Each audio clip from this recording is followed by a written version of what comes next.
Hi guys, and welcome back to my YouTube channel. I know it's been a minute, but we are back. And today I am very excited. I'm very happy because I'm hosting someone that I literally look up to in this, content creation space. Before I start my blabbering and a lot of words, I'm gonna let her introduce herself, and then we're gonna get down to business. Hi. Hey. Welcome to my channel. Thank you. Thank you for doing us the honors and for gracing our space. Oh gosh. That's a lot. I know. Yes. Hi guys, I am Sylvia Bichanga. I have a YouTube channel, Sylvia and Corey Bichanga. That is where I make most of my content. And I am excited to do the interview today. Thank you. Yes. Thank you so much for coming. As you can tell, I'm extremely excited. I've been meaning to do this interview for the longest time. I think the first time I asked was last year. I believe so, yes. I think last year or the year before. It was Kitambo. I first bumped into Sylvia's page, not even page, like person, in 2020. It was before COVID, right?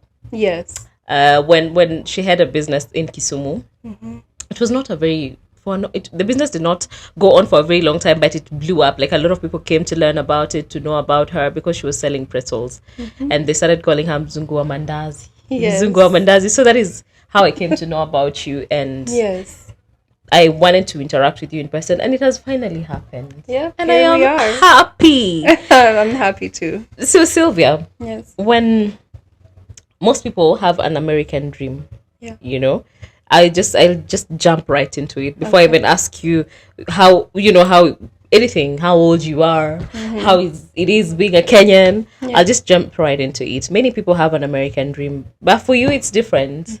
You had or have a Kenyan dream, or how did this happen? Like, what is your story? Oh gosh, it's a long story. We have all the time. Yes, but as far as my age, I'm 30 years old.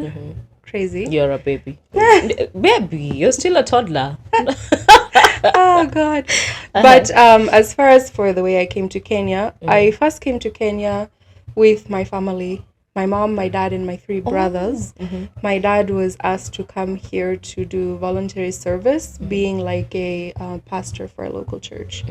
So that's how I came to come to Kenya. Then I met my husband the first week we were here. Wow. Yes. Talk about fate. It was fate for sure.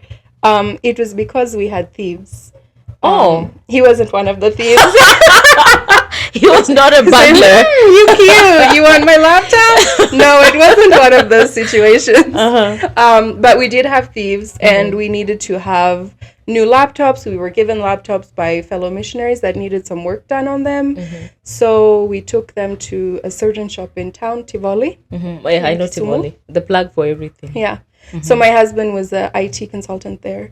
So another guy was helping my dad with the laptop because I went to town with my dad because it was our first week here, and just going to town was like an experience. It's even stressful for us who live here, Yeah, so I went along for all the excitement, not knowing I was going to meet my husband that day. Of your life. Yeah. So there was another guy helping my dad with his laptop, but behind there was cute guy. Oh my gosh. I was like, damn, he's fine. That's one fine piece of human. Yes. I ran home and I told my bestie, I said, I just saw the most handsome man you've ever seen in your life.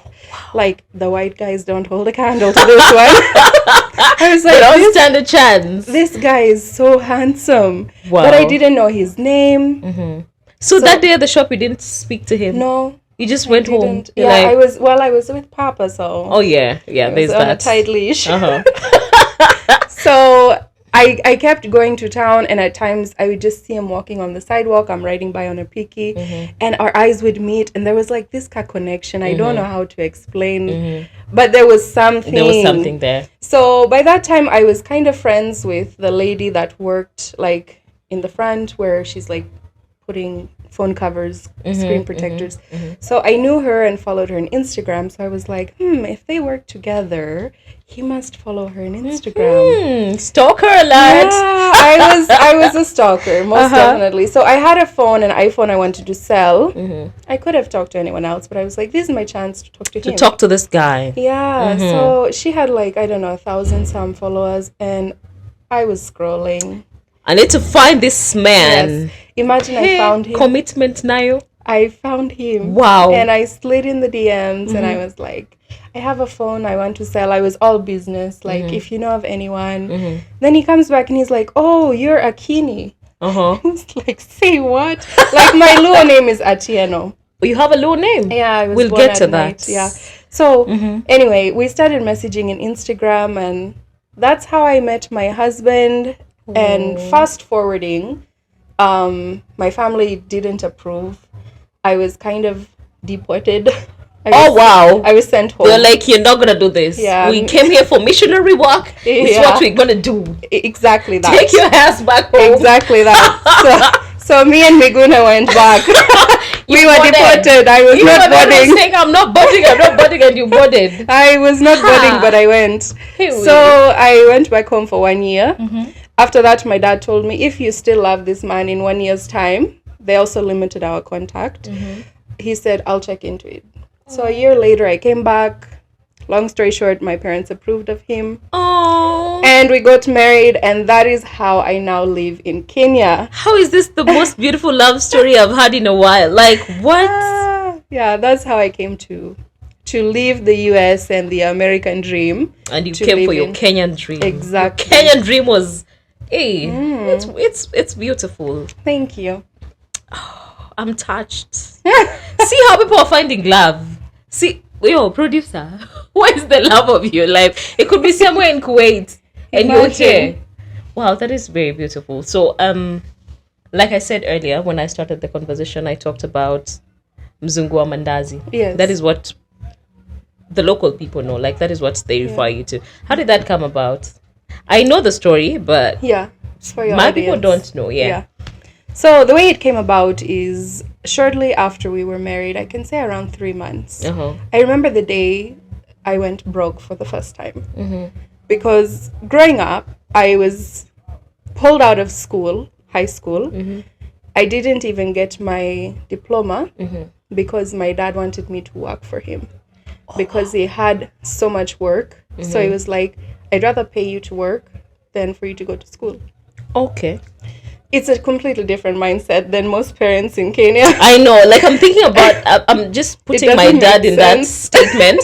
I'm trying to find him somewhere there. It's like, it's not. He'd be like, enda shule. Ata kama he knows you're not going to amount to anything. Exactly. You know, it's crazy because Kenyan parents, you could be the worst performing student in class.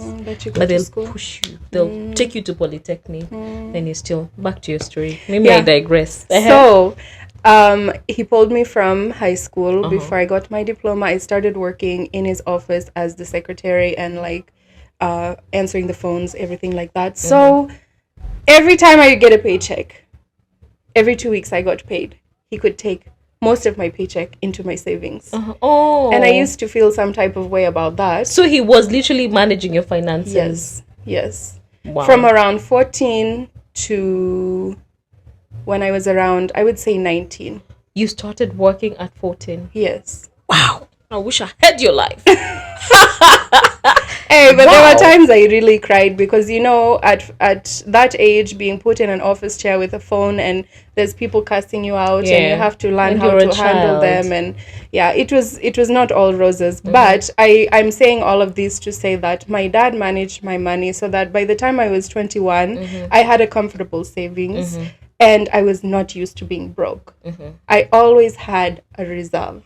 You always had money. If I got sick, I had a reserve. I was used to living with not a huge amount, but money. Something. Yeah.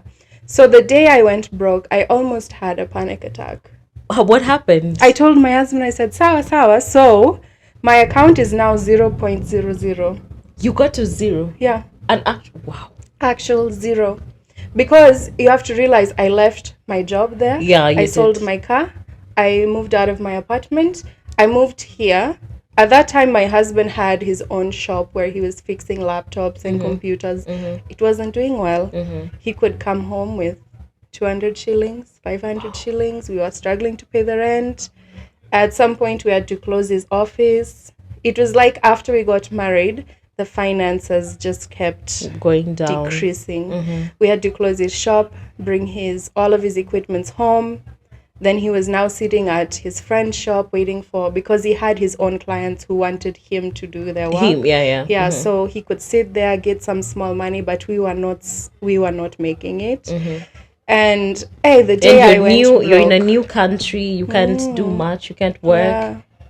And I remember I have the sweetest mother-in-law. She sells grain cereals at the market. So she used to stop by in the evening and drop us even a cabbage or a pineapple or tomatoes and onions.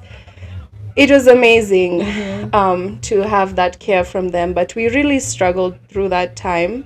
And the day I just saw I have nothing. 0.00. I would go crazy. I went almost mad, and I told my husband, okay, I have nothing more to bring to the table. Like, there's no money. You see that question for what do you bring to the table? For you, the answer was we were selling the table. We sold everything. There is no wood to make the table. Exactly. We're done. Oh God. I was done, and I remember he was not worried. He told me, "Karibu Kenya." Karibu Kenya. Wow. See, we take one day at a time here. You don't have to plan ahead, to know what tomorrow will hold. Yeah. So it kind of calmed me down, like, okay, let me just look in my cupboard. What do I have for today? We're still good. Just pay the bill that screams the loudest. And I just learned to operate like that.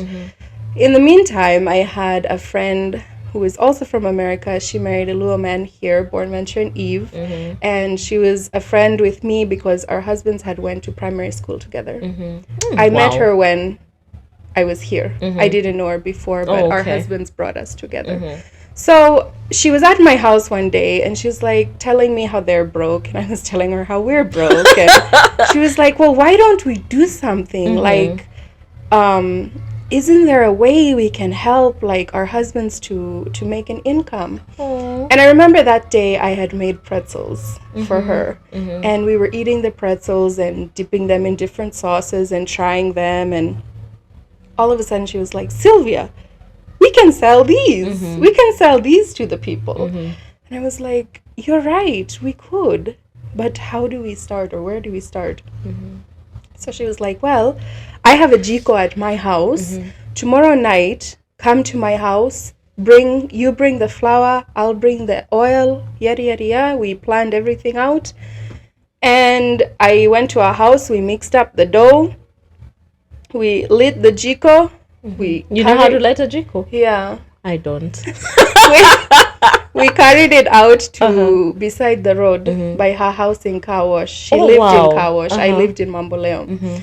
So we carried it out by the road, and we had 2 chairs and a jiko. And we made the pretzels like before we took them out, because you have to like roll them out and twist them. So we were just frying them, packaging them, and selling. Yeah.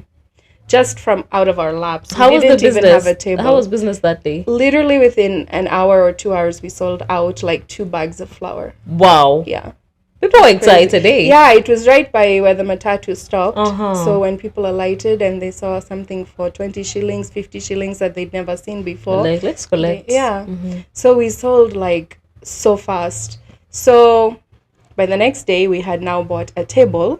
So now we decided... Progress. Yeah. So then we decided, let's roll out the dough on the table and show people how we are making them into pretzels. So we did that. And then I don't think her husband really knew, and I don't think I had talked to my husband a lot about it. So her husband passed by, and he was like, you guys should be in a shop, like where it's not like dust and everything.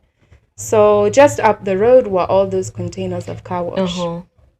So we found a shop there and checked about pricing, and she called her parents, I called my parents, and we told them, like, we had a whole business plan out as to how much it will take to start, and And so both her parents and my parents pitched in to help. Wow. Because during this time, I don't know, my dad is the type whereby he will help us, yes, if we have a need, but he wants to also see us to try. Yeah, like that to is a make good it parent. work. Yes, because very. you need to show you are doing something about it. Because I know a lot of people tell me, like, we see the way your family lives at home, we see they're not poor, why were you hawking?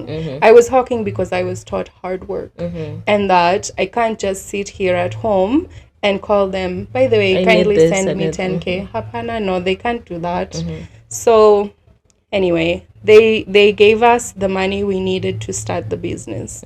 So we started the business and it went well. It was doing well. We got mixed reviews. Like, some people didn't like us being there. Other people were happy to see us there. Anyway, so there came a day when Eve was like, why are we just... She was always very adventurous, by the way. She was always getting me into trouble. So she was like, why are we just sitting here waiting for clients to come to us? Why can't we go to them? Exactly. Wow. So she Eve said... is something. She is. She's really the one who should be talking today. We'll find Eve one of these things. We will. I promise you. I'm going to find Eve for you if she's in Kenya. She's no longer in Kenya. She's in the she US, left. but she might visit one day. Okay. Anyway, so she was like, let's go. Let's make some more dough. Let's fry. I'm taking a whole bucket out. So we did. I mean, we fried for several hours, frying all this dough, filling up this bucket. And she went out. And within an hour, she came back with an empty bucket. Wow. And I told her, say what? What did you do? And At least she's now like, you had a location. Like you had an actual base. shop. Yeah, Yes. somewhere you could store your stuff. You don't have to Exactly. roll them in the house. Exactly. So I was like, wow, this is something. And later, her husband was like, I don't really want you out walking around with a bucket Yeah. of mandazis. So I told her, well, why don't you take care of the shop? Then I go out. So that was our plan. In the mornings, she would come in early, make a big, like, supply the shop, and then she would start making the stock for me to take out. Then I would come later, grab like 2 of those clear big buckets full of like pies and meat pies and all kinds of stuff. They were not mandazis. They were not like mandazi. But you know, all. as Kenyan, every pastry is a mandazi. It's a or mandazi, kati. yeah, Yeah. exactly. So even though I was carrying like pizzas and fruit pies, You were making pizza. yeah, I had I some need with like, lessons. I need I had lessons. some with like meat and cheese inside, and I had fruit pies. And you know, the thing that was so hard is making unique things like that at an affordable price. Yeah. Where when they hear mandazi, they think 10 shillings, but here I'm selling at 50 and 80 shillings. So that was a struggle. But anyway, that aside, I told her, you just stay here, let me go out and hawk. Because for my husband, he told me, like, it's okay if you want to do it and you're okay with it, As then long just as you're do it. happy, baby. Yeah. Where? So Okay. I did it. I grabbed the buckets and went out to K-City and around and sold to whoever. I didn't like call out to anyone. I just walked. And they would call if they needed. If someone wanted some, they would call me. So every morning I would lay down my pride way down there below the You tell carpet. it, you stay at home. I'm going to come pick you up Yeah, later. we'll be back. But for now, we need to make money. Yeah. Oh, no, bills don't pay themselves. True. Wow. So I would go out hawking and sell my things to people, and then I woke up one morning to find like my face was on the newspaper. Like it was a picture of me carrying my buckets on the front page. So somebody just took the photo Yeah. and sent it to whoever. Yeah. And then that happened. And it was like MZUNGU WA MAANDAZI. Yeah, in Kisumu. Yeah. So in the days that followed, it was chaotic because Ouko called me, like, can we come do an interview? Citizen was calling, can we come do an interview? And at that point, my friend, she stepped back a little bit. She was like, I'm not ready for this. Yeah. For my husband and I, we saw it like this can only help business. So we stepped forward and were kind of the face to the media about MZUNGU WA MAANDAZI and the business in whole. So that happened. At that point when the media came in, had you like thought about it as an opportunity to make money apart from the business aspect of it? Had you like thought about it like this has exposed me to social media and to media at large? Like, did you see it as an opportunity to get into social media like that, or at that point, Bado, nothing? No, I saw it as people will know where my shop is. Yeah. Wow. I didn't even think of YouTube at that point. In fact, we had started a channel that was sitting dormant at home. So you just had a channel, no content really, but you. I your had business. we had a few videos there. We had started the channel, and then we had actually gotten monetized already. Okay. But we didn't see the potential there. We let it sit. It could take us 3 months just to reach the payout. We just saw it as that thing over there. Let me go hawk. Imagine going to hawk and make like 500 shillings in a day, working from in the morning until late at night. You make your 500 bob just. And I wasn't one even day at a seeing time, like Corey said. I wasn't seeing the potential in my YouTube channel because that money is coming 3 months from now, and today I need 500 shillings. So it was so hard for me to see where to put my time, but it all worked out in the end. It was a whole big plan, that I didn't even see. So the media thing happened, and then after that, I went to renew my, Aliens card. What is that? Aliens card is like the thing you have to have if you stay in the country more than 6 months and you're not a citizen. Yeah, I think so. Anyway, something I need for my foreign thing. It's that something, yeah. So anyway, I went there, and immediately they pulled me into the side room, and they were like, "We need to talk with you." It's like, okay. And the guy was like, "We've seen you on the news, and you're out here pretending to be the savior." And he was like, "I've actually never shared this bit. Wow. I've never shared this part. Thank you." But he's like, "You're pretending to be the savior of something. Like you're the hero in the story, and yet you have no workers permit. A work permit. Yeah. Wow. So I told him, "But the business is in my husband's name." And he's like, no, it doesn't work like that." He was like, "If you look on that work permit, like if you don't have it, you're not supposed to even go to the farm. Like you're not supposed to be doing any work. You're depending on him because you're on a dependency pass, which is what I have." And he said it means you depend on your husband for income, which that's why I had put the business in his name to begin with. But I thought I can still do manual labor. You're helping. It's you're doing the work. What does it? Okay. Anyway, so he was like, "We got a call from my boss in Nairobi, and he was like, there's this white lady on the news. Check if she has a work permit because they'll be coming for us." So they checked. Obviously, I didn't have a work permit. So he was like, "You need to. It's good you even came here today because we were coming to your shop to lock it down." Wow. And he's like, "If you continue, we can deport you." Oh wow, they could Miguna you like that. I was gonna be Migunaing my way out with my mandazis. Go make your pretzels in the States. Yeah. Wow. So I was like, oh my God. So even if the business is not in my name, he's like, the only way this can work is if your husband does all the work, you can sit there, but you cannot do any work. If we show up and you're working, we'll shut your business down. Wow. So my husband and I had a lot to think about, and we went home, and during that time, my friend left for the US. So now I was alone with this business. I wasn't allowed to work.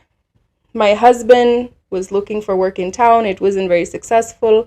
So he kind of joined me at the workplace there, and he would make the dough, and some days I would still just kind of sneak out and go hawking, and it was stressful because then I knew I wasn't supposed to be working, and now I'm walking on the streets of Kisumu and running from those people. What are they called? The City Council. Yeah. Kanjo.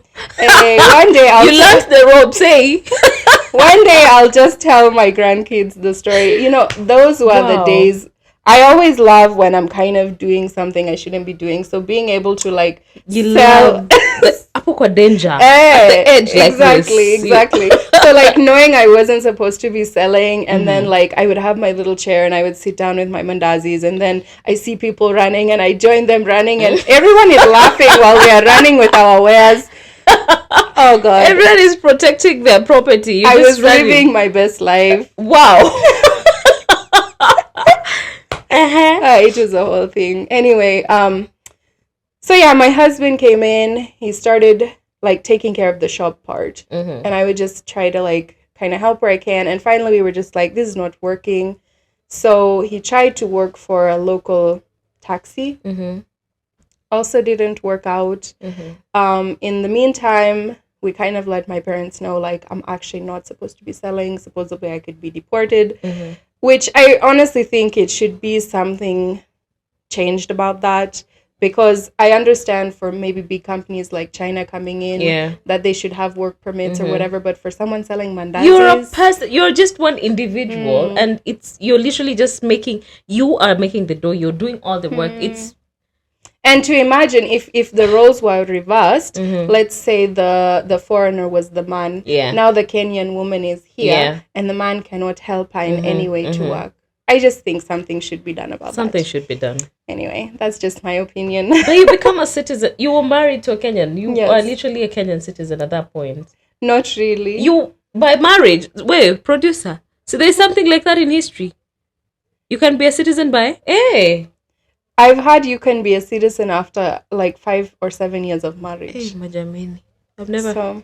So as you go to the States and find Mubaba and you get married after 2 weeks, you're a citizen. you're a citizen. There should be something done about that. I'm so sorry you had to go through that. Well, it's all part of the journey, I guess. It's all part of the story. Yeah. It got us to here, to this point. Exactly. Yes, you continued with your buckets. Yeah, so then we talked to my parents, and my husband was like, I really think if I could get a job with Bolt, we could just lock up this business, because it's not working to have me there and you're not allowed to hawk anymore. Our hands were kind of tied.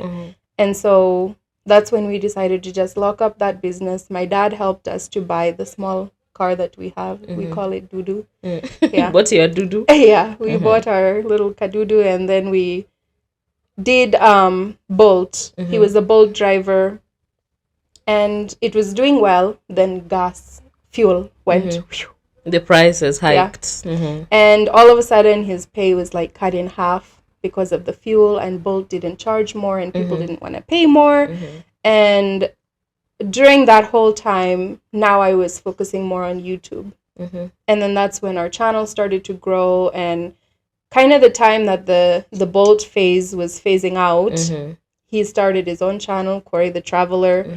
And eventually we stopped Bolt, and we now did full-time YouTube content. Yeah, that's the journey of how I went from selling mandazis to being a YouTuber. It's a beautiful story. Like your entire story could be made into a movie. How you came, how you got into content. Now tell us about content.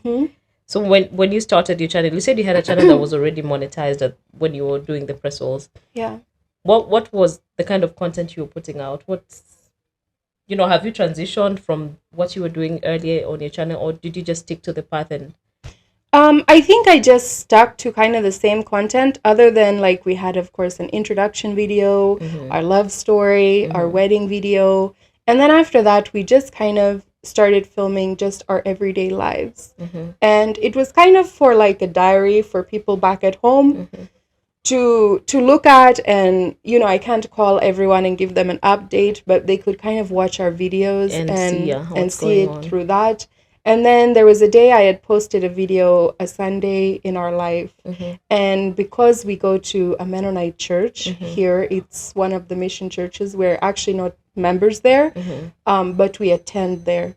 And people saw like Amish people, right, in Kenya. So they flipped out, and the video got crazy amount of views, and I got so many followers. And then from there I saw the increase in pay, of course, and you're like, yeah. And then I just started taking the opportunity. Whenever I was doing something, I would just make a vlog about it and post it, and that's how my journey went. And now I just post like vlogs, everyday life. I'm doing some remodeling for my mother-in-law and decorating and traveling and just whatever I'm doing, I film it. What keeps you grounded? What keeps you on the path that you started on, and what makes you content creation is not easy. Yeah. I am telling you as someone who's still trying it, and Yes. it is a lot of work. Sometimes you just want to stay in bed all day. What Yeah. keeps you on the path, and what keeps you going every day? Like when you wake up in the morning, you're like, I have to do content about whatever. What keeps you going? I think what keeps me going is the fact that the joy of being my own boss and knowing that I don't have a 9 to 5. And so I get to sleep in until 10 or whenever I want, or I get to go hang with my friend for the day. And so content, I kind of see it as, yes, it's going to work, but also trying to keep it fun. Like if I don't feel like posting or I don't feel like editing, to realize to listen to myself and give myself a break, and you step back and just try to find the joy in it. You know, if you don't feel like recording a certain type of video, don't force it. If you'd rather go bake something, record that. You know, trying to make content creating fun, and also not being so affected by whether a video does good or not, but to just keep pushing, and realizing that at the end of the day, between hawking and shooting a video, Yeah. which one would you choose? Which one would you choose? Yeah. And I think like it took you getting to that point where you were literally at zero and you didn't see anything else coming through to get to where you are. Like we can say the journey, we can say the process. I have been on your journey for the longest time. You could call me a stalker. Oh. I was like, I've been following how you've grown. Yeah. How is it being a content creator in Kisumu?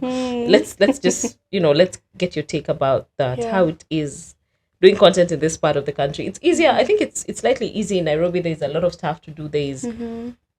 How is it doing content here? The thing I've found with creating content in Kisumu is that we might not have all the major attractions and fun stuff Nairobi has, right?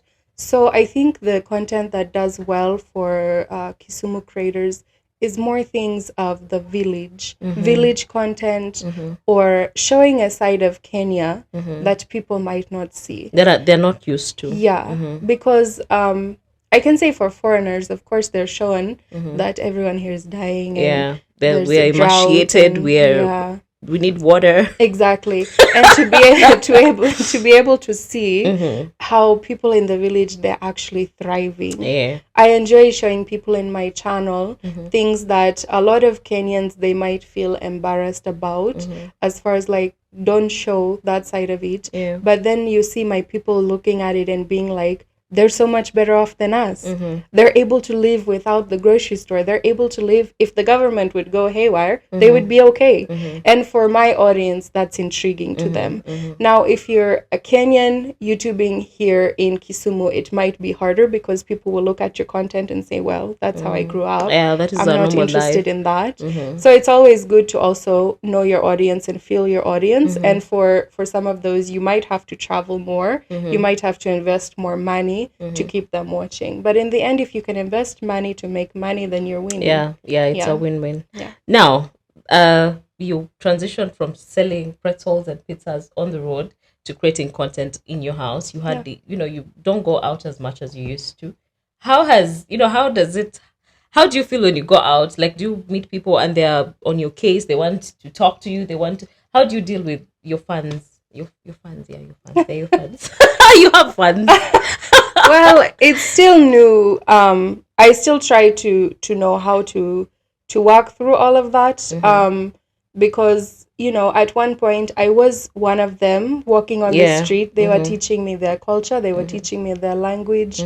Also, having a lot of people hate me on the street.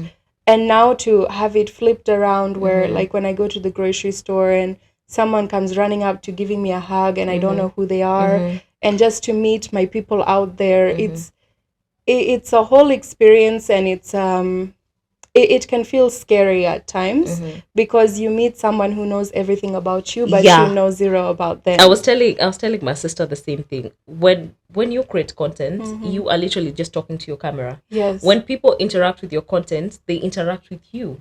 So they fall in love with you, but you do not know them. You don't know it's them. hard when people expect you, when they meet you on the street and they want to hug you and be happy, they expect the same reaction from you. And then when they don't get it, some go and post race, nasty stuff. Like, she's not who she says she Yeah, is. she's not nice. You know, you meet someone and they're like, "Mona to selling me," and you're like, "I don't know you." You know. So yeah, there's that side, and if you know how to handle them, when people hug you, you just hug back. Yeah, I just I know that for them it's a one-time interaction. Yeah. Even though maybe 4 people have hugged me that day that I didn't know that day, but for them it's their one-time experience. Yeah. And so I want to make it good. I like to ask them, like, do you want to take a picture? Do you want to, like, what's your favorite thing about my channel? I just like to get feedback from them in a real life way where they feel like an individual and not part of like the masses. Yeah.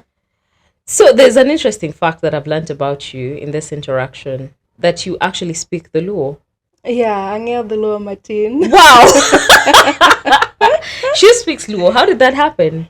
When I first came, the mission I was with, they asked us to take 6 weeks of Luo training classes with a lady from their churches. She's a Luo lady from the village, so she taught us the deep Luo because most of our church people were Luos. So they wanted us to be able to at interact least, in their mother tongue, so that they can feel like we're part of them. Yeah. So you learned Luo in 6 weeks?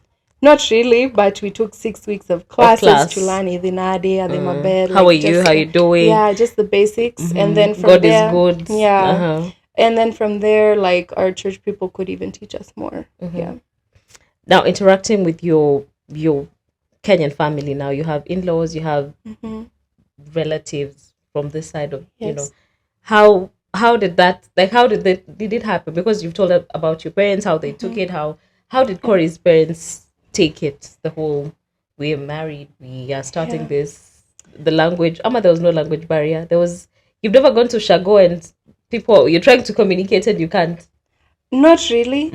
I think it helped that Corey's parents actually moved to Kisumu when they were young married. They had all of their kids here in Kisumu. Okay. Yeah, so and they both know English quite well. So I never had that experience of not being able to communicate.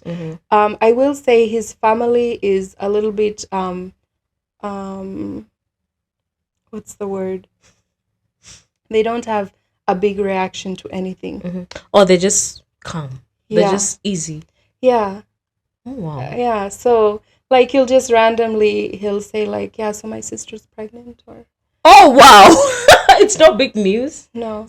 Like, everyone's just chilled out. I don't know. So, there was never a big explosion when they heard their son has a MZUNGU. Yeah. It's just like, so. Just how, bring her home, then we'll cook. Wow. So there's not a lot of drama to say on that side of the family. They're just easy. Yeah, they're easy. I have Those are nice people to hang around with. Yeah, I have amazing in-laws. My mom always tells me, this is your home. You come, do whatever you want. I redecorated her kitchen. She was okay. She said, it's your house. You just do it. Yeah. But also sometimes I think hanging out with people like that, people that don't have a reaction to anything, could be hard because you can't read them. You're trying to read, are you happy? Are you angry? Now, the whole food transition from what you were eating back at home, but you said you were in Kenya for a while. Yeah. Did you struggle with Kenyan food? Do you struggle with Kenyan food? For the most part, no. I know at first, like, I was 21 when I first ate ugali, and I felt like it was so tasteless. And up to date, I still put salt on my ugali to eat it. New hack. If you eat my ugali from today and it has salt, ask Sylvia. Come find Sylvia. Yes. So, but I can say I love all Kenyan foods except maybe omena. Omena is a big struggle for me. I don't like omena. But I love fish. Yeah, me too. Omena is where it was. You know, when you cook omena, the entire neighborhood will know, number one. Your house will be smelling like omena for several days. Alafu, for me, it leaves some weird feeling in the throat. So I'm not a huge fan of omena as well. Yeah. Quick question. Bad haircut or bad dye job? I'm gonna say bad dye job Why? because you can re-dye it and it'll take long for your hair to grow out. Haircut is not easy. Yeah. Another question: if you were to live a day in your life as anyone in this world, anyone, who would you want to be? Oh gosh, that's a big question. I mean, it probably depends on my mood, whether I just want to be left alone or I want to change the world because I fluctuate between both personalities. Okay, now two people for the both moods. No, honestly speaking, I think I would probably want to be um oh gosh, I've never had this question before. I really don't know. I really don't know who I'd want to be. Take your time, figure it out. You'll post it in the comment section. Okay. Will tell us what you think. Yeah, I need time for that one.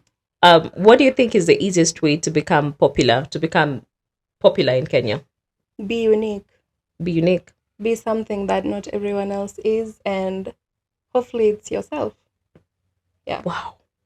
And I don't think you should try to be something you're not, but I do think in this world where everyone tries to mimic everyone else, don't be so excited to be like everyone else. Yeah. Because Stand out. unique is what sells. Yeah. You just try and stand out. Exactly. In a good way. I'm learning so much from you. Like I literally could go on and on and on and on and on.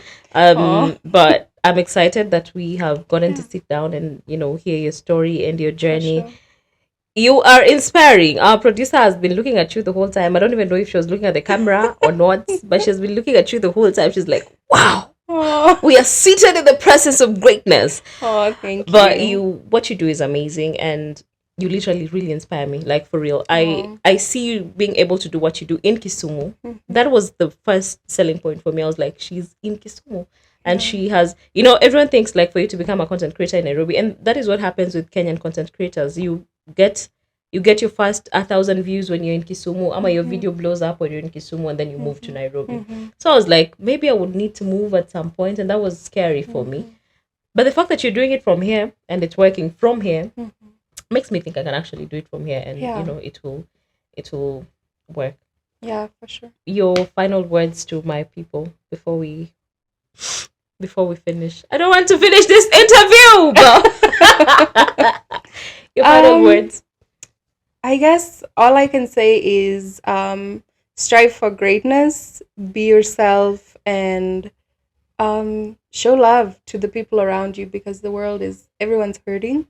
I don't know if you've ever talked to people. No one has any friends, true friends. Exactly. I hear it all the time. So be a true friend, be loyal to your group, and improve on yourself every day and become a better person. Yeah. Wow. In a world where you could be anything, be kind, Exactly. Yeah, in a world where you could be anything else, even the richest person in the world, just be kind. And thank you so much for coming to our channel. There you have it, guys. This has been an amazing episode. I've learned so much. Like, I've done episodes before, but I've learned so much, especially around content creation, around interacting with your fans, around literally how her journey happened. And this should inspire you to know that no matter where you start, like the way Lupita said, no matter where you are, your dreams are valid. She didn't even know she had that dream of being who she is right now, but it happened for her. And sometimes your stars just align, like hers, they align. She found the man of her dreams. She found, the kind of job she would want. She has it right now. She's doing it from the comfort of her home, and it's working. So it could work for you too. If you're dreaming about being a content creator, just start with what you have. You have your small camera, or your phone, whatever you have, just start with that, and then kidogo progress here and there. Thank you so much for coming, Sylvia. My earring is excited. Okay, thank you so much for having us. Yes. And we will plug their channel on the description, and anything else you need to know about Sylvia. And if you're in Kisumu and you're looking for people to market your business, we are here. Yes. You can see we are here, so you can see us. Yes, we will come through and we will talk about that. Thank you so much for coming through. See you on the next one. Bye.